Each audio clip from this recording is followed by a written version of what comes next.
Naiza wira. Anti mama nditi ndikuperekedze kunoona muzukuru wenyu ari kurwara. Shuwa Sawira. Ari kurwara singaiti. Ndatozomumwisa tuma painkiller. Iwe, asi mapainkiller mazana kumwisa nekumagaro. Kunaiza wira. Kuzvimagaro zvapindira papa. Musimakuda kuti nyadzise. Sawira. Anti ndakuone muchibata mwana magaro kaimini. Sawira makasara shuwa neteknology. Amuzive retu ndo mahaga mazuwana. Sawira. Muabuse mwana neteknology dzenyu idzodzo. Wawo, makaita kunge ndatanga kumubata magaro acho nhasi zopa kunedza manje. Saka matone nguva muchibata mwana wanhu magaro muchivande anditi. Sawira, muchivande mupi mauri kungotaurawo iwo. Iyo inda uchifungira vanhu iwo. Iyo mwana wepa akazvarwa ndindaisara naye wanzera. Akatanga uchema ndandatanga mubhabhadzira mumagaro sezvaita vamwe. Nhasi namubhabhadzira manje yakuita kunge mhosva.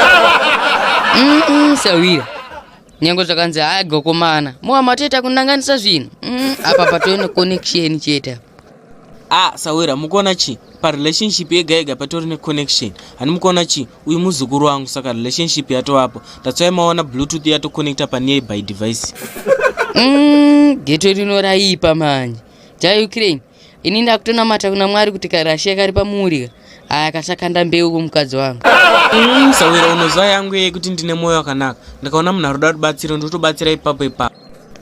Iwe, kuziva ipi yako yandinoziva iyo? Kukwenya mwana magara kusokubatsira, kutoparadza.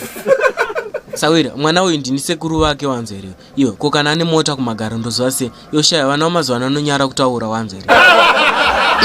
Sawira, nyangwe rekakura, rekasheka zvinengei, hawafani kubata garo rehama.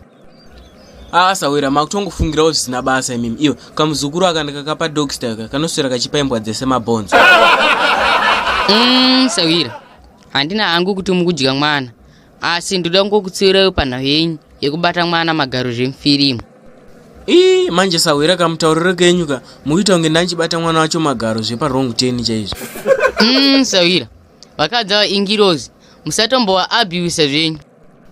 Sawira, kana ari mukadzi wako adenga achateta ari kugugula chai. Kudyisa murume usvika pakuita dununu zvekutsumwa ere akabata musi wesadza.